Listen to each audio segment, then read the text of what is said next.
To the fallout from President Trump saying that the U.S. would take over Gaza. Our chief White House correspondent Mary Bruce tracking this for us, also from the White House. Mary, good morning.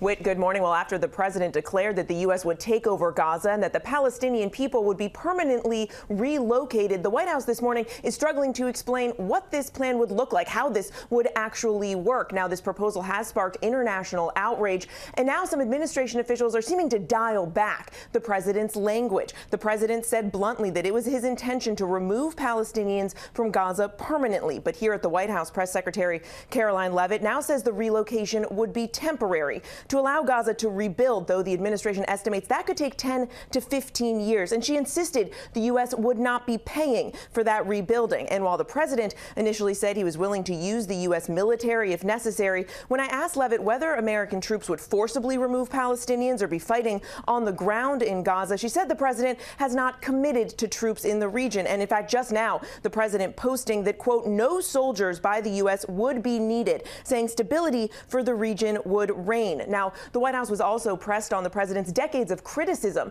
of U.S. entanglements and conflicts abroad, but the White House says that the U.S. would not be entangled in the Middle East through this plan, even though the president said, quote, the U.S. would own Gaza and would be responsible for dismantling all of the unexploded bombs and weapons there. George. So we're going to own Gaza, even though we're not going to send any money, we're not going to send troops, and all of the other Arab nations said they're not prepared to take Palestinians.